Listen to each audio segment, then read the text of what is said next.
14 નવેમ્બરથી સમગ્ર દેશમાં જનજાગૃતિ કાર્યક્રમની શરૂઆત થઈ છે, જેમાં આજે સાબરકાંઠા જિલ્લાના મુખ્ય મથક હિંમતનગર ખાતે યોજાયો હતો આ કાર્યક્રમ, જેમાં મોટી સંખ્યામાં કાર્યકરો ઉપસ્થિત રહ્યા હતા।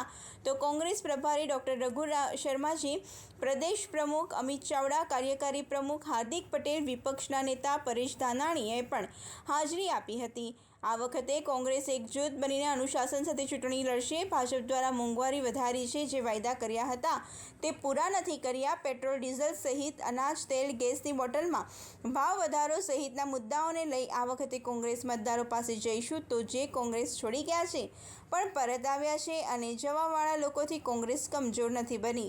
તો આ ઉપરાંત વિવિધ પ્રકારના મુદ્દાઓ આક્ષેપ પણ रघु शर्मा जी द्वारा करवामा आव्या हता। क्या था सर, पूरी डिटेल से देखिए, कांग्रेस पार्टी ने 1 नवंबर से मेंबरशिप ड्राइव किया, पूरे देश में किया है। गुजरात में भी वो मेंबरशिप ड्राइव हमने 1 नवंबर से शुरू किया था।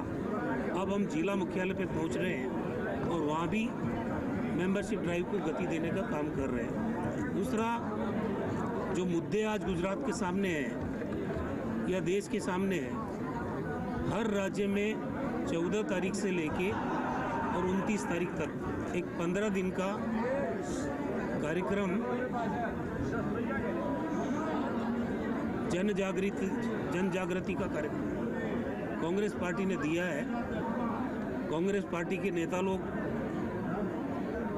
आम सभाओं के माध्यम से, पदयात्राओं के माध्यम से आज जो कुछ देश में हो रहा है, चाहे महंगाई की स्थिति है, बेरोजगारी की स्थिति है, बाकी जो मुद्दे हैं, उन मुद्दों पे जनता का ध्यान आकर्षित करने के लिए लोगों के बीच में जा रहे हैं। और ये कांग्रेस हमेशा इस तरह के प्रोग्राम आयोजित करती रहती है। तो हमने भी करीब 20 जिलों का प्रोग्राम बनाया है।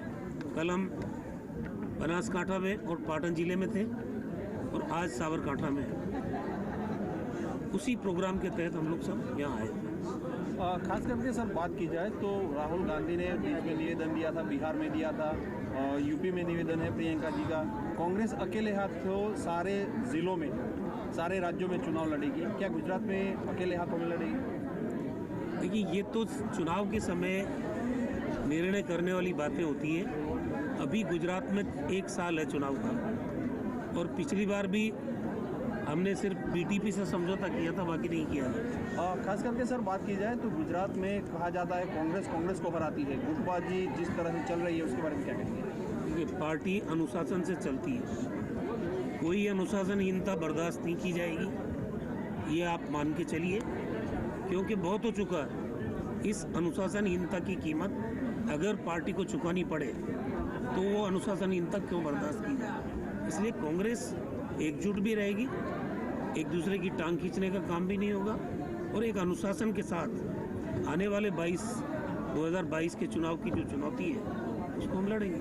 और खास करके मतदार को कहना है तो आप स्पष्ट तौर पे क्या संदेश देंगे कांग्रेस पार्टी की ओर से? 25 साल से ज़्यादा यहाँ बीजेपी सत्ता में है, जनता को क्या मिला ये असेसमेंट तो करेंगे। ये लोकतंत्र की स्थापना इसलिए हुई है, हर 5 साल बाद रिव्यू होता है।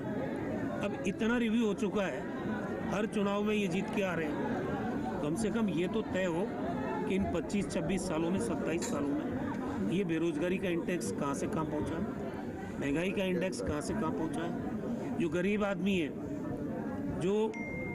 जिसको रोज़ कमाने खाने की आदत है, वो आदमी का बच्चा सरकारी स्कूल में अगर पढ़ने जाता है उसको क्या सुविधा मिल रही है। वो कोरोना महामारी में या सरकारी इलाज कराने के लिए सरकारी अस्पताल में जा रहा है, उसको कितनी सुविधा मिल रही है। ये तमाम मुद्दे हैं। आज किसान है, किसान को अगर 2000 रुपये बीजेपी दे रही है तो खाद और बीज की कीमत कितनी बढ़ा दी। एक जेब में से निकालो और दूसरी जेब में डालो, और जो निकालने वाला काम है वो ज़्यादा है, डालने वाला कम है। वादा क्या था कि हम किसान की आमदनी दुगनी करेंगे, हो गई क्या दुगनी? 2 करोड़ लोगों को रोजगार देने की बात की थी 2014 से पहले। आज 7 साल हो गए, 14 करोड़ लोगों को रोजगार मिलना चाहिए था देश के अंदर। गुजरात का भी हिस्सा उसमें से आता, 50 लाख ही आता बोले। तो पता करो आप लोग भी कि वो 50 लाख कौन से लोग हैं। ये तो मैं 7 साल की बात कर रहा हूँ, यहाँ तो 27 साल से बीजेपी सत्ता में है, तो इनका हिसाब तो मांगना बड़ा हो जाएगा। लेकिन अगर देश के पैमाने पे बात करो, कहाँ है वो 14 करोड़। इन्होंने कहा बहुत हो गई महंगाई की मार। अब की बार मोदी सरकार आ गई ना, एक बार नहीं 2 बार आ गई।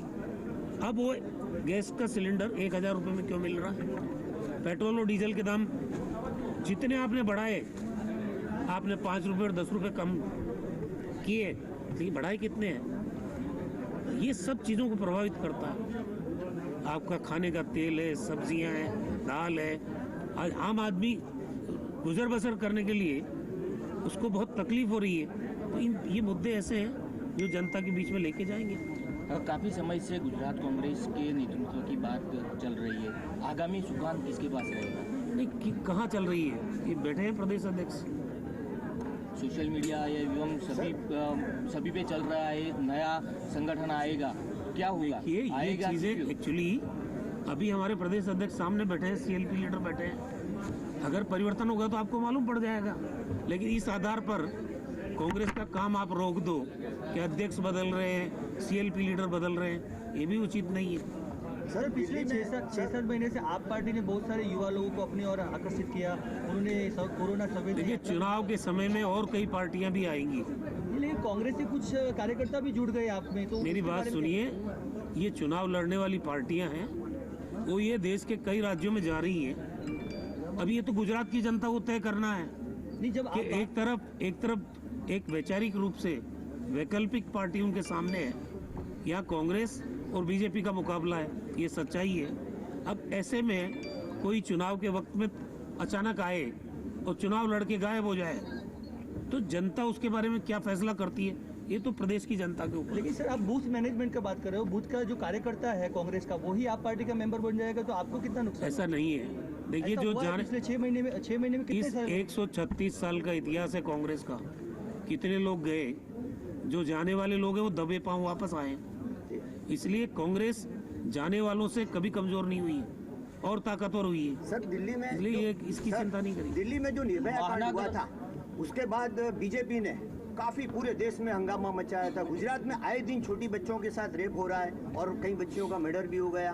तो कांग्रेस क्यों उसके बारे में कुछ आवाज नहीं उठा रही? बिल्कुल आवाज उठानी चाहिए, क्यों आज के हम प्रोग्राम में उठाएंगे। तो किसी भी और लीडर ने दूसरा, गुजरात में लॉ एंड ऑर्डर के बारे में नहीं कहा। ये जो ड्रग्स की तस्करी हो रही जी। है गुजरात के रास्ते, पहले बात करते थे उड़ता पंजाब की, अब बीजेपी से आप पूछना चाहिए कि गुजरात के बारे में क्या इरादा है, क्योंकि पता भी नहीं चल रहा कौन ये काम कर रहा है, कहाँ ये जाएगी। मैं सर रेप की बात कर रहा हूं। छोटी बच्चियों से रेप हो रहा है और गुजरात के अंदर, गुजरात के पाटनगर में कांग्रेस हुआ पार्टी बच्ची इन मुद्दों को उठाएगी। जी, आज की पूरी मीटिंग में गुजरात पार्टी के किसी लीडर ने रेप की बात नहीं की, सिर्फ कानून व्यवस्था की बात नहीं की है। आज गुजरात में की पूरी लारी और मीटिंग में गल्ला हटाने की बात चल रही है, नॉनवेज का मुद्दा चल रहा है, इसमें प्रदेश आपकी अध्यक्ष राय क्या है? आप आरोग्य मिनिस्टर हो, इसीलिए आपकी राय क्या है? मैं तो कोविड का प्रबंधन राजस्थान में किया है, आप चाहो तो तुलना कर लो। हमारे यहाँ जो बेहतर प्रबंधन हुआ, प्रधानमंत्री जी ने खुद ने तारीफ की सारे मुख्यमंत्रियों की मीटिंग में कि आपको सीखना है प्रबंधन में तो राजस्थान से सीखो। ये रिकॉर्डेड प्रूफ है मेरे पास। तो हमारे पास जो जिम्मेदारी थी उसका हमने अपनी पूरी ताकत क्षमता के साथ निर्वहन किया है। यहाँ के लोगों को यहाँ करना चाहिए। आपका सुझाव क्या रहेगा? Thank you. Reporter Bharat Patel, Himmatnagar.